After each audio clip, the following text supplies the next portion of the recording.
മക്കൾക്കും തേനുണ്ടോ മഴവിൽ കൊടിക്കാവടി അഴകു വിടർത്തിയ മാനത്തെ പൂങ്കാവിൽ തുമ്പിക്കും അവളുടെ മക്കൾക്കും തേനുണ്ടോ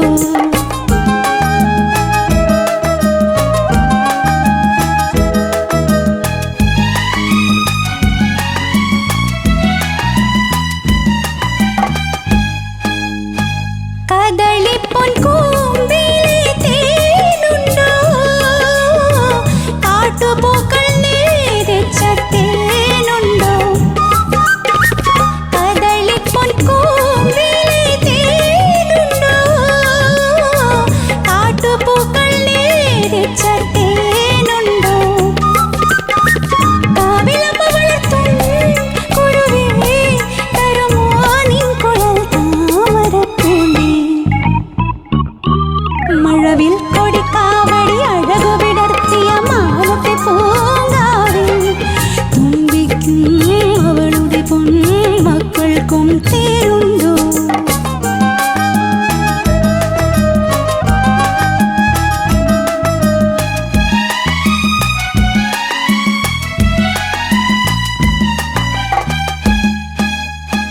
വയണപ്പൂ ചൂടുന്ന കാവിതോ വാസന്തപ്പൂ ചൂടുന്ന കാവിതോ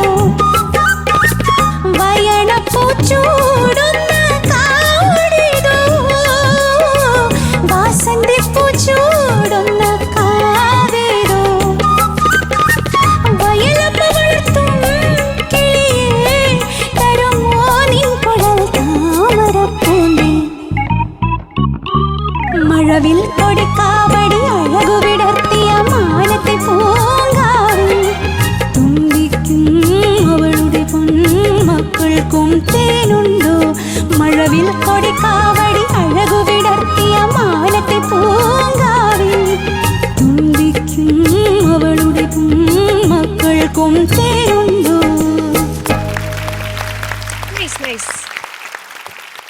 അർച്ചന യെസ് എങ്ങനെ തോന്നി പാടിയെന്ന്? കുഴപ്പമില്ല തോന്നി. കുഴപ്പമില്ല, നല്ല ഔട്ട്ഫിറ്റ് ഒക്കെ ആണല്ലോ, പാവാടയും ബ്ലൗസ് ഒക്കെ ഇട്ടിട്ട്. Thank you. കോസ്റ്റ്യൂം അങ്ങനെ നോക്കി ചെയ്തതാണോ? അതെ അതെ, ഞാൻ ഈ മൂവിയില് ഐ മീൻ ഈ കണ്ടപ്പോ ഇങ്ങനെയൊക്കെയാണ് അവര് ധരിച്ചിട്ടുള്ളത്. അപ്പൊ ഞാൻ ഓർത്തു ഓക്കെ ഞാനും കൂടെ അങ്ങനെ ധരിക്കാം. അതെ, ജീവിതം ചെറുതാണല്ലോ. അതെ, അവരങ്ങനെ ധരിച്ചേക്കുന്നോണ്ട് ഞാനും അങ്ങനെ ധരിക്കാന്ന് വിചാരിച്ചു. നല്ലതെന്ന് തോന്നി. ചോദിക്കാം ചേച്ചി. എന്റെ കമോൺ എവരിബഡി, അസലായി പാടി. അർച്ചനക്കുട്ടി സുന്ദരിയായിട്ടുണ്ട് കാണാൻ. ആദ്യം തന്നെ അത് പറയട്ടെ. നിങ്ങളൊക്കെ ശരിക്കും ഒരു പാട്ട് എടുക്കുമ്പോഴത്തേക്ക് ആ പാട്ടിലെ പിക്ചറൈസേഷനിൽ എങ്ങനെയാണോ അവർ ഡ്രസ്സ് ചെയ്തിരിക്കുന്നത്, ഇതൊക്കെ ചെറിയ ചെറിയ ഡീറ്റെയിലിംഗ് ഒക്കെ അന്വേഷിച്ച് അതുപോലെ ഡ്രസ്സ് ചെയ്യുന്നു, അതുപോലെ ഓരോ കാര്യങ്ങൾ അവതരിപ്പിക്കുന്നു. We are all proud of you ശരിക്കും. കാരണം അത്രയും നല്ലോണം ഡെഡിക്കേറ്റഡ് ആണെന്നുള്ളതാണ്. എനിക്ക് ഒന്നാമത് സലീൽദായുടെ കോമ്പോസിഷൻസിൽ ഇഷ്ടമുള്ള വൺ ഓഫ് മൈ ഫേവറേറ്റ്സ് ആണ്. എന്താണ് അതിന്റെ ഒരു അറേഞ്ച്മെന്റ് ആ പാട്ടിന്റെ, ബ്യൂട്ടിഫുൾ കോമ്പോസിഷൻ. എന്തായാലും ഇതിന്റെ കമ്പോസേഴ്സിനെ പറ്റി ബാക്കി ഡീറ്റെയിൽസ് പറയും.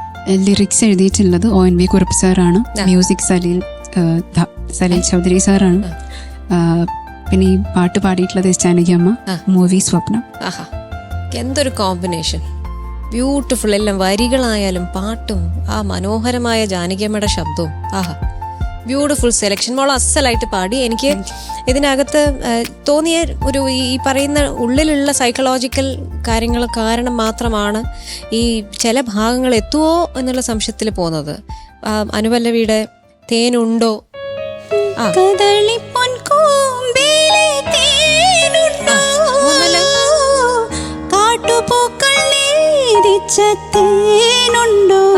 ബ്യൂട്ടിഫുൾ. അതിൽ ആ ഫീൽ ഉണ്ടല്ലോ, ആ ചില ഭാഗങ്ങൾക്ക് സംഗതികൾക്കും ഒരു ഫീൽ ഉണ്ട്. അത് മോള് നല്ലോണം പഠിച്ചിട്ടുണ്ട്. അതെനിക്ക് ഇഷ്ടപ്പെട്ടു. കാരണം ആ ഒരു വോയിസിനൊരു പ്രത്യേകത ഉണ്ടായിരുന്നു. അർച്ചന ഇതിനു മുന്നേ പാടിയ പാട്ടുകളിലും ഈ പാട്ടിനകത്ത് അർച്ചനയുടെ വോയിസിനൊരു സ്പെഷ്യൽ ഒരു ടോണ് വന്നു. അത് നല്ല രസമുണ്ടായിരുന്നു കേൾക്കാൻ. Thank you. അതേപോലെ ആണ് ഞാൻ വിചാരിച്ചു ഇതെത്താത്തത് കൊണ്ടാണോ, അല്ല, പക്ഷെ ചരണത്തിൽ പാടിയപ്പോൾ അത് ശരിയായി. അതുകൊണ്ട് ആ സംഭവം ഉള്ളിൽ നിന്നും നമുക്കുള്ള ഒരു ഭയം, എത്തുമോ അവിടെ എത്തുമോ, അത് മാത്രമേ ഉള്ളൂ. അല്ലാണ്ട് സൂപ്പർബായിട്ട് പാടി. ലാസ്റ്റ് പല്ലവി എനിക്ക് മോള് കുറച്ച് സ്ട്രെങ്ത്, ആരോഗ്യം കുറഞ്ഞു പോയതാണോ അതോ അതാ ഒന്നും പാടും ആ ലാസ്റ്റ് ലൈൻ. തുമ്പിക്കും അവളുടെ പൊന്മക്കൾക്കും തേനുണ്ടോ. അത് മോള് അത് ഓപ്പൺ ആവുന്നില്ല. തുമ്പിക്കും മോള് പാടുമ്പോ തുമ്പിക്കും അവളുടെ പൊന്മക്കൾക്കും എന്നാ പോന്നെ. തുമ്പിക്കും അവളുടെ പൊൻ വാ തുറക്കട്ടെ. തുമ്പിക്കും അവളുടെ പൊന്മക്കൾക്കും തേനുണ്ടോ. അത് വരണം. അതാ വരുമ്പോഴാണ് നമുക്ക് ആ ലിറിക്സ് മനസ്സിലാവുക. അതല്ലെങ്കിൽ അവിടെ ഒരേ ലൈൻ ഇങ്ങനെ പോയ പോലെ തോന്നും. ഞാനതാ പെട്ടെന്ന് ആദ്യമൊന്നും ഈ കുഴപ്പമില്ലായിരുന്നല്ലോ, അവസാനമായപ്പോഴത്തേക്ക് എന്ത് പറ്റിയെന്ന്.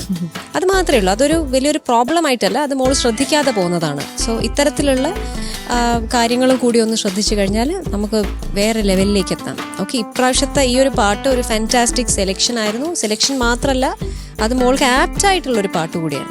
So God bless you. Thank you. Thank you ചേച്ചി. Okay, Sharath sir. അർച്ചനയുടെ ഫുൾ നെയിം എന്താണ്? അർച്ചന പ്രേമൻ. അർച്ചന പ്രേമ, നന്നായിട്ട് പാടി. Thank you sir. ഒന്നാതൊരു ഉഗ്രം പാട്ട്, ഒരു നിവർത്തിയില്ലാത്ത കോമ്പസിഷൻ. അത് പിന്നെ ഈ ഒരു റൗണ്ടിന്റെ ഒരു വളരെ ഒരു സ്ട്രെങ്ത് ആണത്, ഈ കോമ്പസിഷൻസ്. ഇപ്പൊ സലിത എടുത്താലും നമ്മുടെ ദക്ഷിണാമൂർത്തി സ്വാമി എടുത്താലും ബാബുക്ക എടുത്താലും ചെയ്ത് വെച്ചേക്കുന്ന ഐറ്റങ്ങൾ ശരത് സർ, ഒരു കാര്യം മറന്നു സർ. സൂപ്പർ ഓർക്കസ്ട്ര, നിങ്ങൾ പൊളിച്ചു. ആ ആദ്യത്തെ ആ പക്ഷിയുടെ ശബ്ദം ഉണ്ടാക്കിയതാണോ? അങ്ങ് അറ്റത്തിരിക്കാ ആണോ? പക്ഷി ആണോ? ഒന്ന് ചെയ്യോ? ഇങ്ങനെ ചൂളം അടിച്ച് പാടുവോ രാജേഷേട്ടാ? ഇല്ല, ഇങ്ങനെ കിളിയുടെ ശബ്ദമൊക്കെ ഉള്ളൂ. വേറെ എന്തെങ്കിലും ശബ്ദം? ഒന്നുമില്ല. ചീവീട് നരിച്ചില് ഒന്നുമില്ല. അപ്പൊ രാജേഷേ, താങ്ക് യു. അർച്ചന സർ, ഈ കാണാക്കുയിലേ എന്ന് പാടുന്നതിനൊരു തെളിച്ചം വേണ്ടേ? കാണാക്കുയിലേ.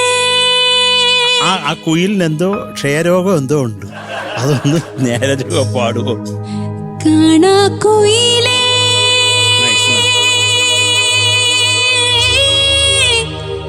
അതൊക്കെ ശരിയാ, അത് കുഴപ്പമില്ല. ഈ കാണാക്കുയിലിൽ മാത്രമേ ഉണ്ടായിരുന്നുള്ളൂ പ്രശ്നം. അല്ല, എങ്ങനെ കൺസ്ട്രക്ട് ചെയ്തേക്കുന്ന അദ്ദേഹം, ഷോ, ഒരു നിവൃത്തിയില്ല.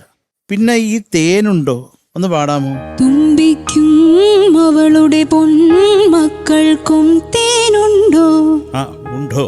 അല്ല, അത് തരി നീ നനി നീ നീരാ ആ ഓസിലേഷൻ ഒന്ന് കേക്കട്ടെ. തുമ്പിക്കും അവളുടെ അവളുടെ പൊന്ന്, ഇതല്ലേ മഞ്ജരി പറഞ്ഞത്. അപ്പൊ ഇനി ശരിക്കും പാടും. തുമ്പിക്കും അവളുടെ പൊന്മക്കൾക്കും തേനുണ്ടോ. തേനുണ്ടോ തേനുണ്ടോ അത് പ്ലെയിൻ അതിപ്പോ അർച്ചന പാടുമ്പോൾ അതിനൊരു ക്ലാരിറ്റി കിട്ടുന്നില്ല കേട്ടോ. അതിന് പാടിച്ചതാ. നന്നായിട്ട് പാടി അർച്ചന, നന്നായിട്ട് പാടി കേട്ടോ. പിന്നെ കാണാൻ ഈ ആദ്യത്തെ പോർഷനിലുള്ള ഒരു കൺഫ്യൂഷൻ, ഒരു നിഴലുണ്ടായിരുന്നു. അത് കുഴപ്പമില്ല, മനുഷ്യരല്ല നമ്മള്, അതൊരു ഇഷ്യൂ അല്ല കേട്ടോ. പക്ഷെ നന്നായിട്ട് പാടി. അർച്ചനയ്ക്ക് ഇത് നൃത്യമായിട്ട് ചേരുകയും ചെയ്യുന്നു. Thank you Sharath sir. Shanika. Archana sir, നന്നായിട്ട് പാടി. Thank you sir. എനിക്കും ഞാനത് ഫസ്റ്റ് കാണാക്കുയിലെ, പിന്നെ അതുപോലെ പല്ലവിയുടെ എൻഡിലെ തേനുണ്ടോ, തൊട്ടടുത്ത് അനുപല്ലവിയുടെ സ്റ്റാർട്ടിങ്ങിലുള്ള തേനുണ്ടോ, എക്സാക്ട് സിമിലർ സംഭവങ്ങളൊക്കെ തന്നെയാണ് എഴുതി വെച്ചേക്കണം എല്ലാവരും. ബട്ട് അഗൈൻ ഇവർ പറഞ്ഞ പോലെ തന്നെ ഒരു വല്ലാത്തൊരു ഹോണ്ടിങ് കമ്പോസിഷൻ അല്ലേ? പല പല സഞ്ചാരങ്ങളുള്ള ഒരു കമ്പോസിഷൻ. എങ്ങോട്ടാ പോണേന്നുള്ളത് നമുക്ക് മനസ്സിലാവാത്തൊരു കമ്പോസിഷൻ, വെരി ഹോണ്ടിങ് കമ്പോസിഷൻ, അതാണ് അതിന് പറയണത്. ആൻഡ് ഹാറ്റ്സ് ഓഫ് ടു സലീൽദ, ഇങ്ങനത്തെ ഒരു പാട്ട് ചെയ്ത് വെച്ചതിന്. അത് അർച്ചന നന്നായിട്ട് തന്നെ പാടിയിട്ടുണ്ട്. Okay, thank you Shanika. Okay, come on everybody, mark ചോദിക്കാം. Sharath sir. Archana, yes, 8.8 marks. Thank you Sharath sir. Shanika 8.9. Thank you Shanika. ചേച്ചി. അർച്ചന, സ്പെഷ്യൽ ആയിട്ടുള്ള ഒരു സ്നേഹം ഇതാ ഞാനിങ്ങനെ പൊതിഞ്ഞ് അർച്ചനയുടെ ഭാവിയായ ഈ മാന്ത്രിക കുടത്തിലേക്ക് ഇടുകയാണ്. Okay, so total 17.7. Thank you. Okay, good. Thank you. Very good. അങ്ങനെ പോവാൻ പറ്റോ? അർച്ചന പാട്ടോടെ എപ്പിസോഡ് കഴിഞ്ഞു.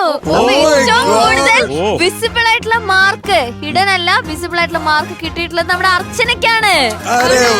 Very good. അപ്പൊ നമ്മുടെ കോ സ്പോൺസർ നൽകുന്ന ഡെവൻ നൽകുന്ന ഒരു ഗിഫ്റ്റ് ഹാമ്പർ ഉണ്ട്, ഞങ്ങൾ തരട്ടെ? ഷുവർ. ഓക്കെ, അപ്പൊ ഡെവൻ നൽകുന്ന ഒരു ഗിഫ്റ്റ് ഹാമ്പർ നമ്മുടെ അർച്ചനയ്ക്ക്.